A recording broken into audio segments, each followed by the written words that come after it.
para dar início aos trabalhos desta manhã de domingo, um assunto diferente, porém importante para o nosso conhecimento, para a nossa evolução. Que a nossa irmã Janabia hoje possa dar conta do recado, já que lhe foi dada a missão para assim proceder. Então vamos aquietar os nossos corações. Vamos iniciar dizendo graças a Deus. E vamos agradecer a Jesus pela oportunidade que Ele nos dá. Vamos agradecer à equipe espiritual que desde cedo nos ajuda, nos prepara para esse momento. Pedindo também a Maria Santíssima que possa nos envolver a todos com as energias do seu manto de amor, do seu manto sagrado, para que harmonizados, tranquilos, possamos absorver mais esse conhecimento e ao retorno do nosso lar, bem melhores do que quando saímos. No mais, te agradecemos, Jesus, por tudo que tem nos proporcionado. Que assim seja, graças a Deus. Então convido o professor Rafael para que leia um minuto de sabedoria. Estou parecendo um cantor? Bom dia, pessoal. Esqueça-se um pouco de si mesmo e pense nos outros. Nestas poucas palavras está encerrado o maior segredo da felicidade. Quando nos preocupamos demasiado com nossas pessoas, nossos problemas crescem desmensuradamente. Mas, quando esquecemos de nós um pouco para cuidar dos outros, esquecemos nossos problemas que se vão resolvendo por si mesmos. Então, esqueça-se de si mesmo, pense nos outros e achará a felicidade. Graças a Deus. Se é esse o segredo, vamos tentar, né? Então, o Evangelho de hoje, no capítulo 17, Sede perfeitos, com o subitem caracteres da perfeição, que diz: amai os vossos inimigos. Fazei o bem àqueles que vos odeiam e orai por aqueles que vos perseguem e que vos caluniam. Porque se não amais, senão aqueles que vos amam, que recompensa com isso tereis? Os publicanos não fazem também? E se vós não saudardes, senão os vossos irmãos, que fazem isso mais que os outros? Os pagãos não fazem também? Se depois vós outros perfeitos, como vosso Pai Celestial é perfeito. Assim registrou São Mateus, no capítulo 5, versículos 44, de 46 a 48. Uma vez que Deus possui a perfeição infinita em todas as coisas, esta máxima, sede perfeitos, como vosso Pai Celestial é perfeito, tomada ao pé da letra, pressuporia a possibilidade de se atingir a perfeição absoluta. E se fosse dada à criatura ser tão perfeita quanto o Criador, ela se lhe tornaria igual, o que é inadmissível. Mas os homens aos quais Jesus se dirigia não teriam compreendido essa nuance ou essa informação. Ele se limitou a lhes apresentar um modelo e lhes disse para se esforçarem para alcançá-lo.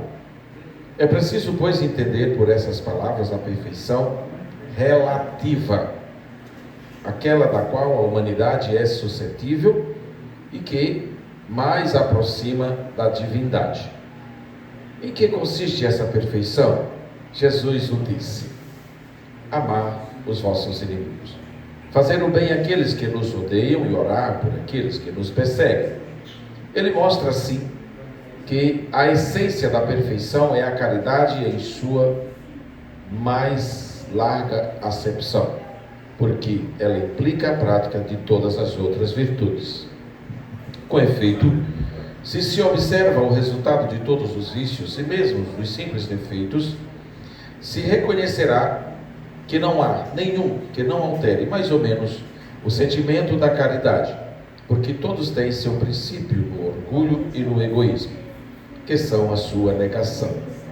porque tudo o que supericita o sentimento da personalidade destrói, ou pelo menos enfraquece, os elementos da verdadeira caridade, que são a benevolência, a indulgência, a abnegação e o devotamento. O amor ao próximo, levado até o amor de seus inimigos, não podem se aliar com nenhum defeito contrário à caridade. É por isso mesmo sempre o indício de maior ou menor superioridade moral, de onde resulta que o grau da perfeição está na razão direta da extensão desse amor. Por isso, Jesus, depois de ter dado aos seus discípulos as regras da caridade naquilo que ela tem de mais sublime, lhes disse: sede, pois, perfeitos, como vosso Pai Celestial é perfeito. Graças a Deus. De fato, aqui, Jesus se refere à felicidade relativa, aquela que está ao nosso alcance, porque a felicidade plena ainda não pertence ao nosso planeta, pertence ao mundo maior, pertence à espiritualidade, ao mundo superior. Certamente um dia alcançaremos essa felicidade, dependendo da nossa dedicação, através do roteiro que Jesus nos deixou. Então, como ele disse, conhecereis a verdade, porque somente a verdade vos libertará. Porque eu sou o caminho, a verdade e a vida.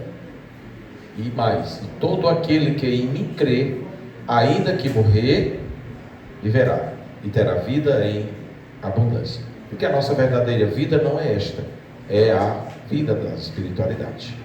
Então, deixando de lado os comentários, vamos pedir à nossa irmã Jonávia que comece os trabalhos de hoje, que Jesus abençoe e lhe intua para que se repasse tudo certinho, tal qual você estudou. Boa sorte.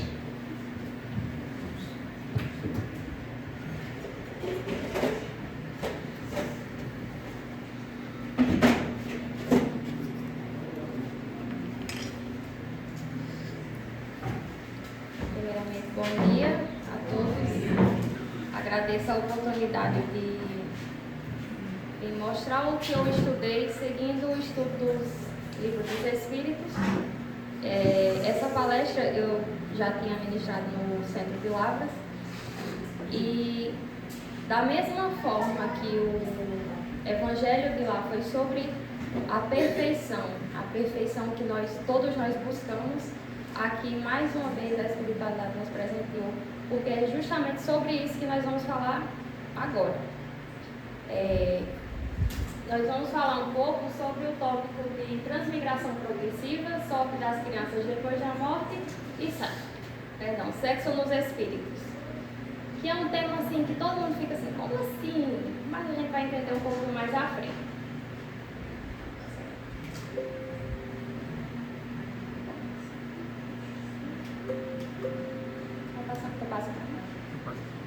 Primeiramente, o que é transmigração? É o ato de transmigrar, como a palavra já diz, de passar desta para outra. Ou, como nós podemos ver no Espiritismo, passar desta encarnação para uma próxima, passar da vida terrena para a vida espiritual. Coloquei essa frasezinha que Chico falou, que a morte é a simples mudança de vestes. Somos o que somos. Depois do sepulcro, não encontramos senão o paraíso ou o inferno criado por nós mesmos. Que é uma grande verdade.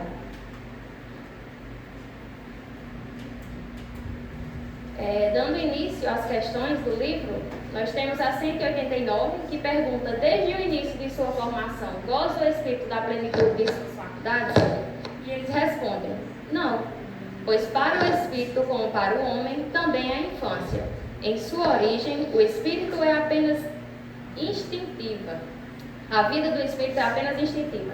Ele mal tem consciência de si mesmo e de seus atos. A inteligência só pouco a pouco se desenvolve. Foi até uma pergunta que eu fiz a seu Eudes uma vez, de como é formado o espírito, de onde vem.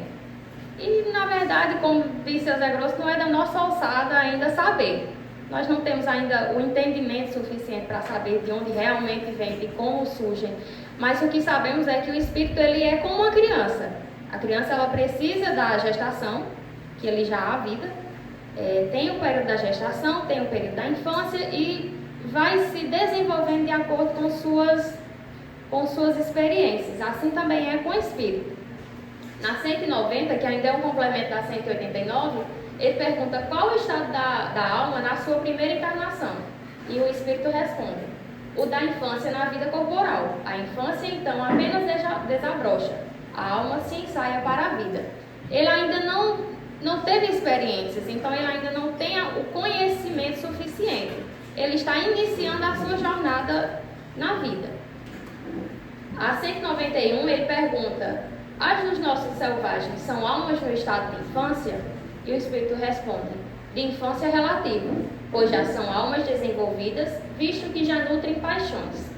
Na época que Kardec, que foi quem fez essas perguntas, ele fala os selvagens porque naquela época ainda tinha tribos de pessoas que não viviam na civilização. São pessoas como os indígenas, tribos ainda muito rígidas, vamos dizer assim, que não tinham o conhecimento da civilização. Por isso que, e também a fala selvagem ainda conta que estamos falando de 1800 e tarará, né? Quando ele fala, visto que já nutrem paixões, não é o amor que você sente pelo seu marido, não está falando disso. Ele fala de sentimentos. São espíritos ainda que não têm o conhecimento, não teve as oportunidades de fazer o bem ou o mal. Ele ainda não tem essa oportunidade, essa maldade, vamos dizer assim. Mas ele sente raiva, ele sente medo, ele sente ódio. Ele não entende o que é, mas ele sente, ele tem sentimentos. Quando bate nele, ele vai sentir. É desse tipo de sentimento que ele fala. Da 191 tem a letra A, que diz: então as paixões são um sinal de desenvolvimento? E ele responde: de desenvolvimento sim, de perfeição, porém não.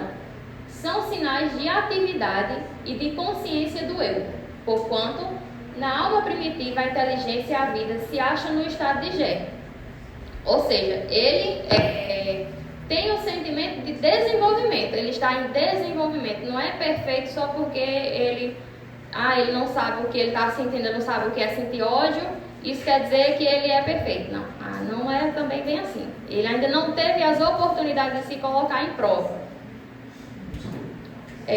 Na questão 192 ele pergunta: pode alguém, por um proceder impecável na vida atual, transpor todos os graus da escala de aperfeiçoamento e torna-se o espírito puro sem passar por outros graus intermédios? E ele responde: não, pois o que o homem julga perfeito, longe está da perfeição. Há qualidades que lhe são desconhecidas e incompreensíveis. Poderá ser tão perfeito quanto comporte a sua natureza terrena, mas isso não é a perfeição absoluta. Disso a gente pode entender que na nossa vida nós precisamos passar, como eu falei, durante aquele período da gestação, período da infância, da adolescência, da vida adulta. Todas as coisas têm etapas. Quando a gente está na escola, a gente entra na creche, aí depois vai para o prezinho, depois vai para o ensino fundamental, ensino médio, faculdade, pós-graduação, mestrado. Todas as coisas precisam ser respeitadas, todas as fases precisam ser respeitadas. Não tem como você estar no prezinho e passar direto à faculdade. Como é que você vai estar na faculdade se você não tem o conhecimento nem do ABC ainda? Nós precisamos ir por etapas. E aqui, mais à frente, ele diz: dá-se com o espírito o que verifica com a criança, que por mais precoce que seja, tem de passar pela juventude, antes de chegar à idade da madureza. E também com o enfermo, que para recobrar saúde tem que passar pela convalescença. Demais ao espírito cumpre progredir em ciência e em moral. Somente se adiantou no sentido importa-se adiante no outro. Ou seja, todos os espíritos, todos nós, precisamos desse período de aprendizado, de entendimento. Assim como a criança precisa passar da etapa para o seu desenvolvimento moral. Aí aqui o que me fez lembrar com essa frase, essa questão, é uma coisa que todo mundo escuta. Tem como começar a casa pelo teto? Não tem. Para você fazer a casa, você precisa preparar o terreno, precisa fazer o alicerce, aí depois sobe as paredes, para depois fazer o teto. E ainda assim a casa não está pronta, porque ainda precisa fazer o acabamento, colocar os retoques, as últimas coisas, até que você consiga ir morar na casa. E por isso é importante lembrarmos que é preciso respeitar as etapas. Mais à frente, ainda na questão anterior, tem a letra A, que ele pergunta: pode ao menos o homem na vida presente preparar com segurança para si uma existência futura menos prende à amargura? E ele responde: sem dúvidas. Pode reduzir a extensão e as dificuldades do caminho. Só o descuidoso permanece sempre no mesmo ponto. Ele quer saber assim: tudo bem, eu preciso passar por tudo isso, mas aí eu posso me prevenir para que mais na frente eu não venha sofrendo tanto? Pode.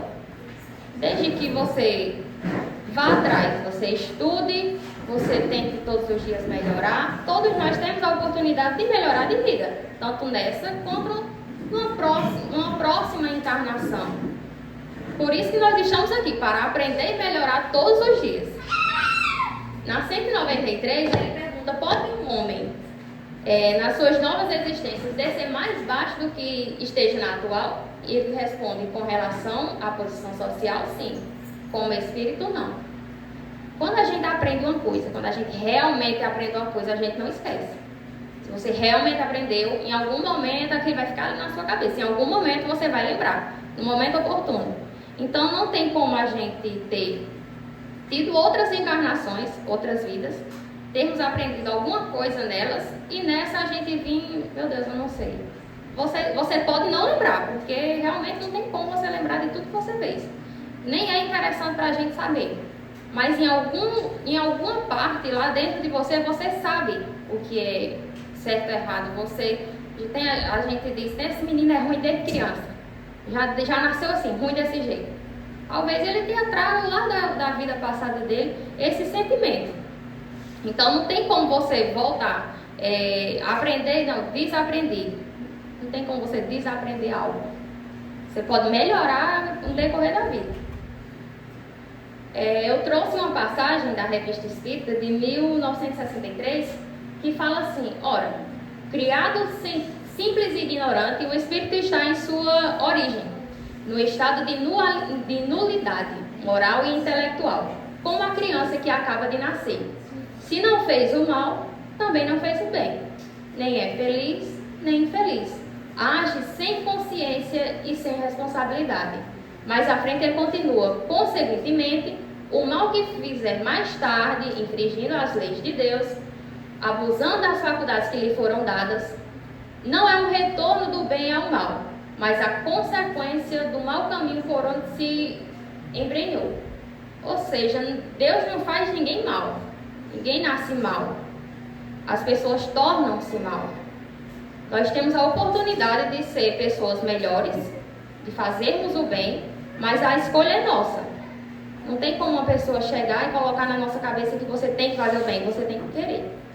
Para você mudar realmente, você precisa querer. Não adianta ser eu dizer: meu filho, faça evangelho, leia, meu filho, ame o próximo. Se você não quiser, vai entrar por aqui e sair por aqui. Mãe sempre diz: a salvação é individual. E realmente, é individual. Não adianta ela ir para a igreja toda semana, vir para aqui fazer o evangelho toda a vida e eu estar no meio do mundo. Ela não vai me salvar. Não tem como. A porta é estreita, só entra um de cada vez. Por isso que a gente tem que procurar se aperfeiçoar por si, fazer por nós, não pelo próximo, por fulano e tal, por nós. A 194, ele pergunta: é possível que em nova encarnação a alma de um homem de bem anime o corpo de um acelerado? Ele responde: não, visto que não pode degenerar. Não tem como uma pessoa que é calma, do nada, é uma pessoa que foi tranquila a vida, todas as outras vidas. Aí nessa ele vem uma pessoa raivosa, uma pessoa estressada. Ele vai voltar atrás? Se o que ele aprendeu não foi isso. Ele não tem isso dentro dele. Não tem como ele vir uma coisa que ele não é. Não tem como a gente ser uma coisa que a gente não é. A gente pode fingir. Fingir a gente pode. Eu posso fingir que eu sou uma boa pessoa. E no fundo, eu não sei. Mas não tem como ele trazer isso e mudar da noite para o dia. Ainda na 94, tem a letra A que pergunta: a alma de um homem perverso pode tornar-se de um homem de bem? E ele responde: sim, se arrependeu. Isso consiste então em uma recompensa. A gente, ainda como seres humanos, a gente tem não tem a capacidade de perdoar, de acreditar na mudança do próximo. Realmente tem muita gente que diz: eu mudei, agora eu sou de Jesus. Por trás, a faca entrando. Realmente. Mas tem pessoas que realmente se arrependeram. E se arrependeu realmente, se ela mudou, se ela está tentando melhorar e evoluir, como todos nós estamos aqui, por que não? Dá ele um voto de confiança, dá ele uma oportunidade. É para isso que existem as encarnações. Nós estamos aqui para aprender, para melhorar. Deus é tão misericordioso que Ele está dando oportunidades, várias oportunidades, de nós nos consertarmos, perdoarmos os próximos e resolvermos as nossas pendências. Essa aqui é a que eu mais gosto. A 195. A possibilidade de melhorar em outra existência não será de modo a fazer que certas pessoas perseverem no mau caminho, denominadas pela ideia de que poderão corrigir-se mais tarde. Ele responde: aquele que assim pensa, em nada crê, e a ideia do castigo eterno não refriaria mais do que qualquer outra, porque sua razão a repele. A semelhante ideia induz a incredulidade a respeito de tudo. Se unicamente meios racionais se tivessem empregado para guiar os homens, não haveria tantos céticos. Nós somos tão mesquinhos que você pode dizer assim: Jonathan, então você está me dizendo assim, que nós temos várias vidas, né? Depois dessa eu vou viver outra vida, e depois outra, e depois outra. Tá chegando São João, né? Vou pra festa, vou tomar minha cervejinha. Em uma próxima possibilidade, em uma próxima oportunidade, aí eu melhoro. Eu vou ter outra vida mesmo. Mas aí você está plantando o quê para essa próxima vida? Se todas as coisas que nós fizermos aqui, nós vamos levar para uma próxima. Então, se você está tendo a oportunidade de nessa vida melhorar, você vai deixar para uma próxima? E se na próxima for pior do que essa? Mais à frente ele diz: de fato, um espírito imperfeito poderá, durante a vida corporal, pensar como diz, mas liberto de que se veja da matéria, pensará de outro modo, pois logo verificará que fez cálculo errado, e então o sentimento oposto a esse trará a ele a sua nova existência. Nós estamos aqui aprendendo que a vida não acaba depois da morte. Então, se a gente continuar na nossa vida levando as coisas como uma brincadeira, de que amanhã a gente pode fazer um evangelho, amanhã que a gente faz uma oração, amanhã a gente melhora, quando a gente desencarnar, que a gente vê para onde realmente a gente vai, como o Chico disse na frase que eu coloquei no início.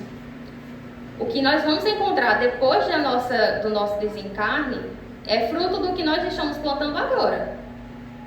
O céu e o inferno, realmente, sinto informar vocês, não existe. Mas existe um lugarzinho bem complicado que se chama umbral. Que lá, meus amigos, se a gente acha que a gente sofre aqui, lá é mais sofrimento. Nós que trabalhamos dentro da sala mediúnica, nós acompanhamos irmãos desencarnados em sofrimento. Principalmente os irmãos, os que mais me doem ver são os irmãos suicidas, que sofrem e relembram por anos e anos aquele sofrimento, daquela morte, daquela dor. E você viver anos e anos em dor, sendo que você tem a oportunidade de melhorar, de se prevenir para que não aconteça, é bem melhor a gente pensar por outro lado. Não sermos preguiçosos igual aquele gatinho que está ali todo esparramado no sofá. A 196 ele pergunta: não podendo o espírito aperfeiçoar-se, a não ser por meio das tribulações, da experiência corpórea, segue-se que a vida material seja uma espécie de crisol ou de depurador. O crisol ele é como se fosse um equipamento para unir ouro e prata, para fusão de matérias. Por onde tem que passar todos os seres do mundo espírita para alcançar a perfeição? E ele responde: sim, exatamente isso. Eles se melhoram nessas provas, evitando o mal e praticando o bem. Porém, somente ao cabo de mais ou menos longo tempo, conforme os esforços que empreguem, somente após muitas encarnações ou depurações sucessivas, atingem a finalidade para que têm. Quando ele coloca o crisol, na Bíblia eles usam essa palavra como forma de perfeição. Nós temos a oportunidade de reencarnar até que nós conseguirmos quitar todas as nossas dívidas. A gente vai ter outras encarnações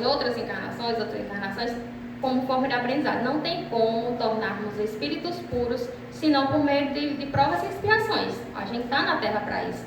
Se a gente não precisasse disso, a gente já estava lá num lugar bem melhor. Nós estamos aqui porque nós precisamos melhorar. Estamos aqui para passar por as nossas dores com fé. Que às vezes você diz: fulano é uma pessoa tão boa, mas passa por cada coisa, né? Tem que sofrer tanto. Mas será que fulano em outra vida foi uma pessoa tão boa? Quando a gente escolhe reencarnar, a gente aceita todas as dores que a gente vai passar aqui. A gente sabe de tudo que a gente vai passar aqui. E se a gente escolheu, a gente sabe que a gente aguenta. E que a gente tem capacidade para passar por isso. Por isso que a gente não pode se desesperar ou desistir no meio do caminho. É uma grande oportunidade que nós temos de melhorar todos os dias. Ainda nessa questão tem a letra A, que ele pergunta: é o corpo que influi sobre o espírito para que este se melhore, ou o espírito que influi sobre o corpo? E ele responde: teu espírito é tudo, teu corpo é simples veste que apodrece, és tudo. Se o nosso corpo fosse tão importante, a gente não ia para debaixo da terra, né? Se ele fosse tão importante quanto a gente acha, ninguém precisava morrer e ir para debaixo da terra para os bichos comer. O nosso espírito é o que permanece, é o que é o ser eterno, vamos dizer, é o que continua depois da morte. Por isso que a vida espiritual é tão importante, que a gente estude, que a gente faça orações, que a gente procure estar com pessoas, com espíritos de luz, e melhorar, porque é o que está lá no íntimo da gente que continua. Agora vamos para o segundo tópico, que é sorte das crianças depois da morte. Questão 197. Poderá ser tão adiantado quanto de um adulto o espírito de uma criança que morreu em tenra idade? Ele responde: algumas vezes o é muito mais, porquanto pode dar-se que muito mais já tenha vivido e adquirido maior soma de experiência, sobretudo se progrediu. Na letra A é um complemento, ele pergunta: pode então o espírito de uma criança ser mais adiantado que o de seu pai? Ele responde: isso é muito frequente. Não verdes vós mesmos tão amiudadas vezes na terra? Que eu escutei muito é que quando a gente vem para a terra, seu Wilson também diz muito no Evangelho Terapia, logo no início, que a maior dificuldade que nós temos é de conviver com as pessoas que estão dentro da nossa casa. É bem mais fácil a gente ter uma afinidade maior com pessoas de fora do que as pessoas de dentro de casa. Porque as pessoas que são nossos irmãos, nossos pais, nossos parentes, são inimigos de outra vida, vamos dizer assim. E não tem como você amar um inimigo, uma pessoa que lhe fez muito mal, você sabendo que ele é seu inimigo. É muito difícil. É difícil amar o próximo, imagina um inimigo seu.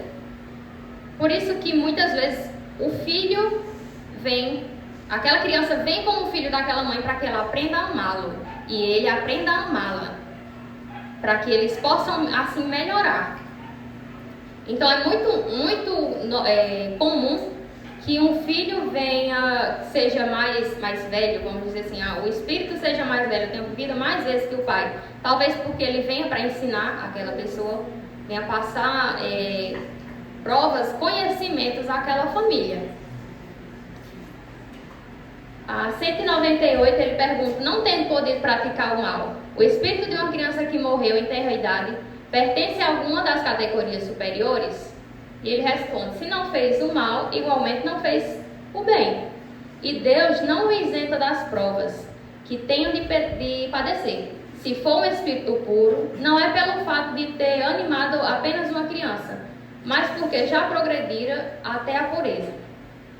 Todo mundo já escutou, quando morre uma criança, as pessoas dizem: não, ele virou um anjinho, foi para o céu, foi morar com Jesus. Mas às vezes aquela criança nem era um anjinho em outras vidas. Ninguém sabe como era realmente o espírito daquela criança. Mas pode acontecer, também não vou generalizar, não. Toda criança que morre é uma pessoa ruim. Não, talvez ele realmente seja um espírito elevado, um espírito que veio para a Terra para ajudar aquela família. Talvez aquela pessoa que era o seu pai era algum amigo de outras vidas e ele veio para ajudar. Quantas vezes a gente não vê, por exemplo, o pai, vou usar o pai, mas também pode ser a mãe, tá? O pai gosta muito mais do filho mais novo do que do filho mais velho. O filho mais velho, ele sempre tem um problema, sempre é o que briga mais, é o que bate mais de frente. E o mais novo é um pobre coitadinho que recebe mais o amor, recebe mais a atenção. E aí aquela criança morre. Aí o que o pai pensa? Eu perdi meu filho e eu perdi tanto tempo não valorizando o amor do meu filho mais velho. E ele passa a ser mais amoroso com aquela criança. Então isso é uma prova, é um ensinamento, é uma oportunidade daquele espírito amar o seu inimigo. Para vê-lo de uma outra forma, ver com outros olhos. Para vocês terem uma ideia de como a vida é justa com todos. Às vezes a perca nem sempre é uma desgraça, como a gente sempre vê. Nem sempre é assim. Talvez ele veio para ensinar, veio para melhorar. Às vezes aquele pai, aquela mãe estava prestes a se separar, acabar com aquela família. E aquela perca foi o que uniu aquela família novamente. Então, eu sei que a dor, a perca principalmente de uma criança, é muito triste. Mas a vida não acaba porque um colega nosso se foi. De todas as nossas provações, a gente precisa tirar bons ensinamentos. E os aprendizados que aquela dor, aquela prova nos passa. A 199, ele pergunta: por que tão frequentemente a vida se interrompe na infância?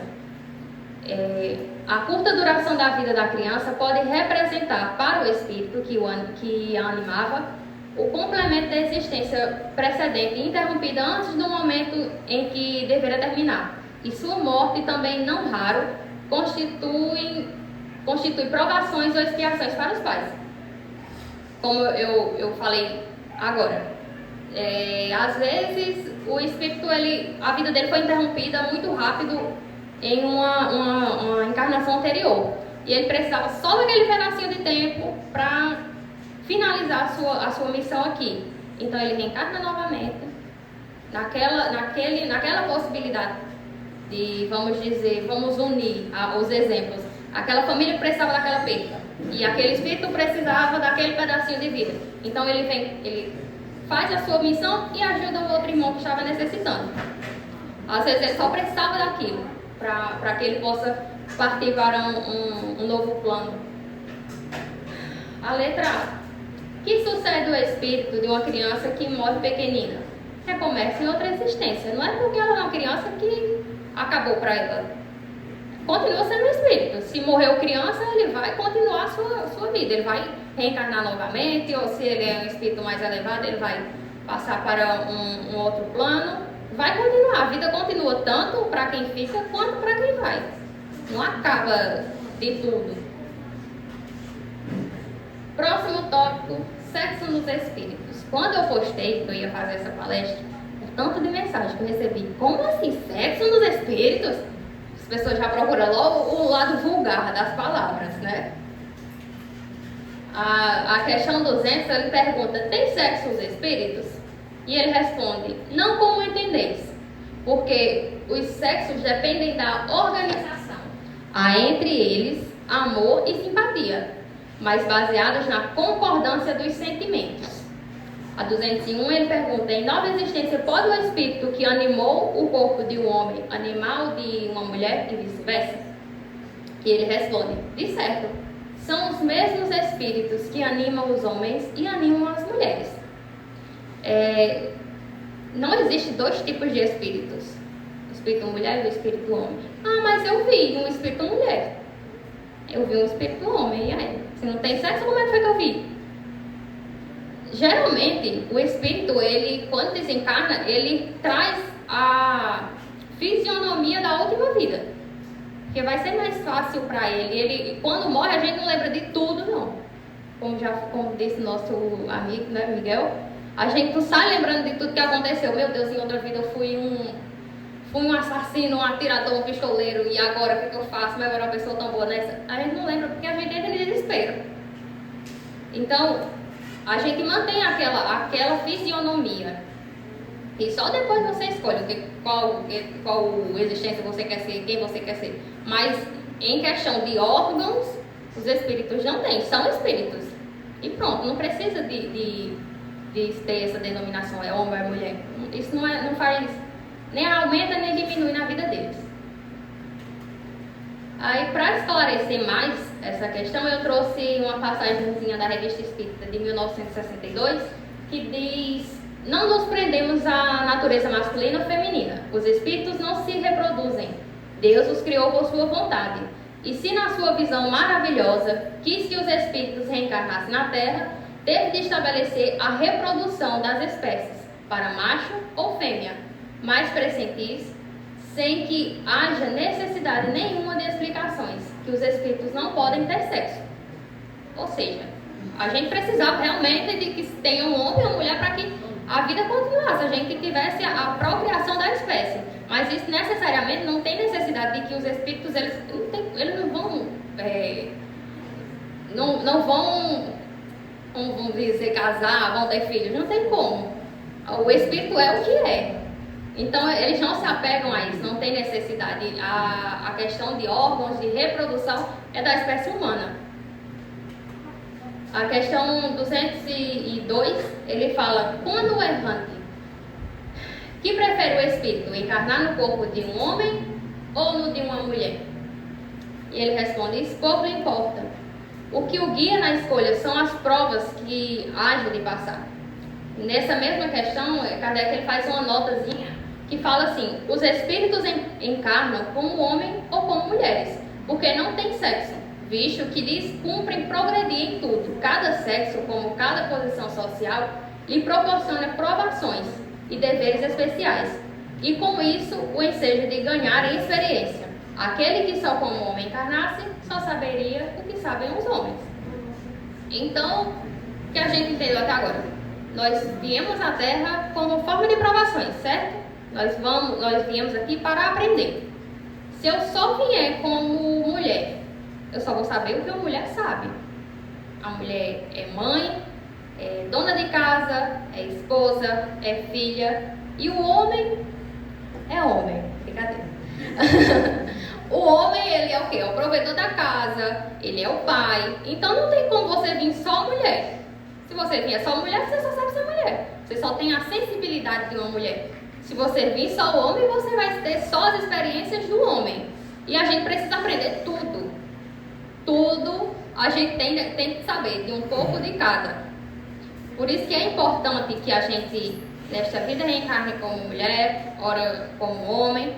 Não se prender só a uma forma de aprendizado. Quando você vai estudar para uma prova, você não estuda só um assunto, você estuda vários assuntos, para que você tenha um amplo conhecimento. Assim também é na nossa vida.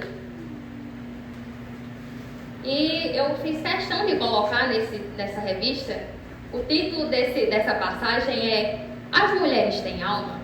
Naquela época ainda existia muito preconceito.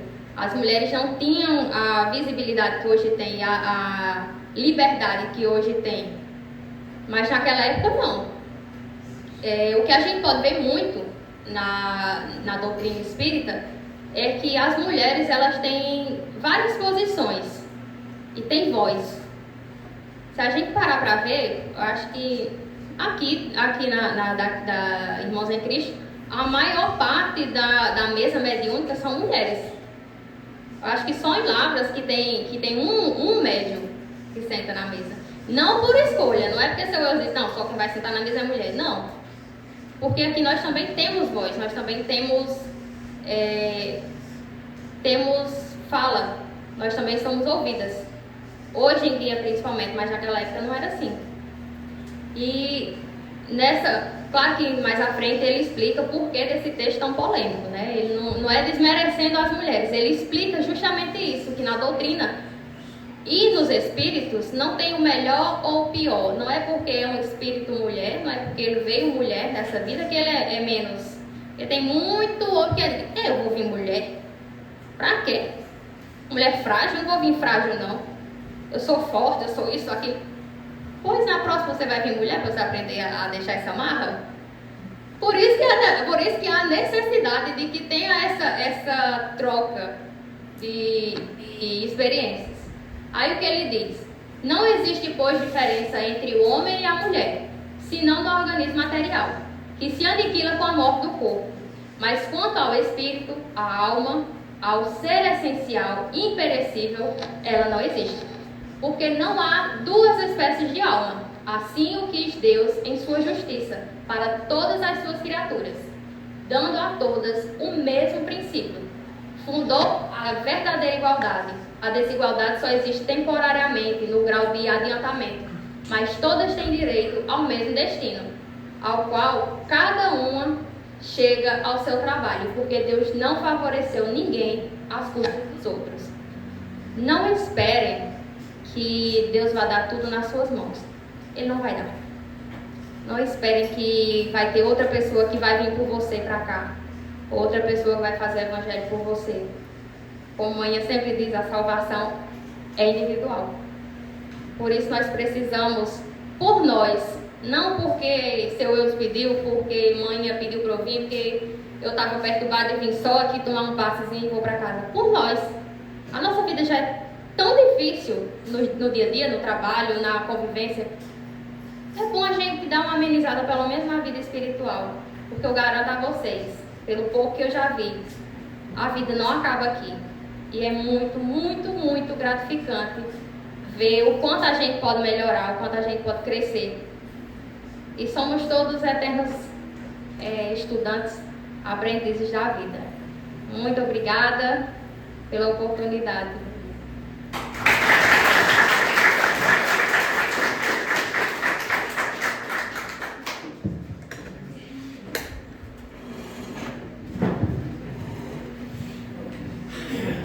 Então vamos agradecer a nossa palestrante Jonábia e aproveitar o convite que possa vir mais vezes.